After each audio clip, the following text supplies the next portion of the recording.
The Star Wars franchise is making a massive comeback. Some huge news has recently just dropped that has me really excited. And honestly, it feels like we are stepping into a new era for the galaxy that's far, far away. There's been some pretty big shakeups that have been happening behind the scenes, some big confirmations on long rumored projects, to brand new details on upcoming films that are set to shape the future of this franchise. And really, whenever you line it all up, it really feels like Star Wars is regaining that momentum that we haven't seen in years. And today we're going to take a journey through hyperspace to that galaxy far, far away and talk about everything. Now, for years, the Star Wars community has really been stuck in uncertainty. It seems like every few months there's a wave of new rumors like, hey, this person is making a trilogy. No, this person's making a trilogy. Well, I think the most prominent one has to be the Rian Johnson trilogy. Is he still making a trilogy? Is it canceled? Is it paused? What is the deal? Well, Lucasfilm never really offered any clarity, and Rian Johnson himself kept giving vague responses, which created a weird limbo phase around the entire franchise where fans really never knew what to expect. And this whole situation dragged on for nearly 7 years, stretching from Star Wars Celebration to Celebration, and it always seemed to surface really with no momentum. But alas, we finally have a real update. The Rian Johnson Star Wars trilogy is officially dead. And if I'm being real, this is one of the best things that could have happened for this franchise. I am actually so happy about this. Now, this is not me like attacking Rian Johnson. It's really about what direction Star Wars should take moving forward. Today's video is sponsored by the Pendragon Cycle. If you know me, you know how much I love a good fantasy series, and this new show is no different. Well, they just dropped a brand new trailer for it, so let's take a look.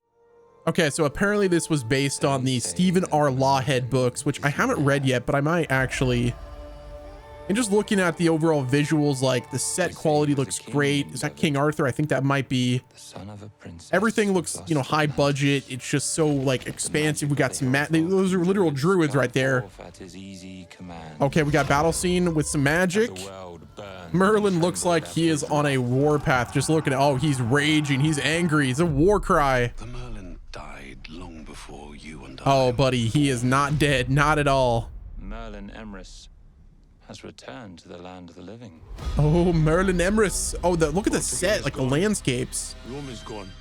Oh, they're preparing for battle. It's here. The acting is good. Oh, dude, this world just seems so lived in. The island of the mighty. Oh, it is wartime, baby. Look at this thing. You stand together. Oh, there we go. Excalibur. Let's unsheath that.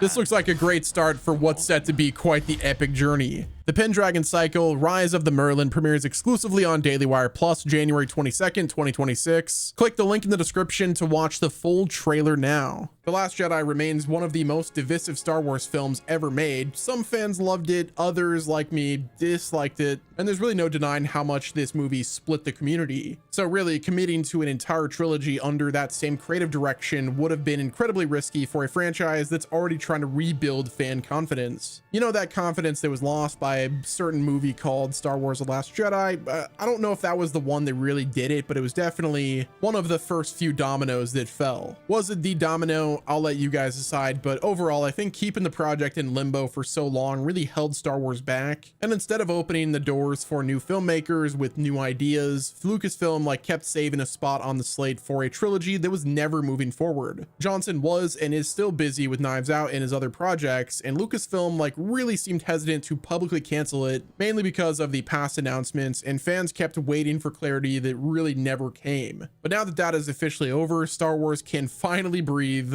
The slate is no longer tied down by an old commitment to, you know, Rian Johnson's project. Lucasfilm can now focus on creators who really align with the overall direction that they want to take the next chapter of the franchise. Now, the overall slate that we have right now is definitely not the greatest looking. There are still some projects out there that I don't think will get made. I think right now they need to focus on finishing up the projects that they have in the works, like the Sean Levy, you know, Star Wars Starfighter, the Mandalorian and Grogu movie. And then after that, just kind of chill out and start cooking on something brand new. Maybe a new slate that is really focused and not as like crazy Disney Plus filled this time. They need somebody that is the creative leader of Star Wars, that takes them in the direction that is, you know, positive, that opens the doors to new ideas rather than like completely milking the Skywalker saga for everything that it's worth. Now, don't get me wrong, I love the Skywalker saga and I'm down for projects that really like, you know, build upon that, but it has to be done effectively. I don't want slop for the sake of slop. I want stuff that tells good stories, that adds on to the epic saga in a positive way than, you know, diminishing it. Next up, we just got some major updates regarding Star Wars Starfighter from director Sean Levy. Well, Sean recently sat down with Kevin McCarthy for a brand new interview, and during that interview, we got our biggest batch of details we've gotten so far about the film, and it's immediately painted a picture that really feels authentic and more in line with classic Star Wars, which I am so excited about. So first things first, Sean Levy said that Starfighter feels more like Return of the Jedi, which that statement alone has raised so much excitement from me, and I'm sure a lot of you as well. Return of the Jedi is like one of the GOATs. Like, obviously it's like one of the original trilogy. It's not as good as like Empire Strikes Back in my book, but you know, Return of the Jedi is definitely an amazing, crazy good movie. So Starfighter is aiming for that type of tone. We are looking at a project that's built a core identity of what made Star Wars so legendary all those years ago. But wait, there's more. Sean Levy also confirmed that Thomas Newman is composing the score for that movie, which if you guys know about Thomas Newman, it's a huge win. Look up his work. You should know him. Now, if you don't know who Thomas Newman is, I need you to do your homework. He is one of the greatest film composers working today. Some of the most recent things that he's done that I thought were like really insane is 1917. If you've heard the music from that film, you know that it was just absolutely insane. He did Skyfall, he did The Green Mile, Shawshank Redemption,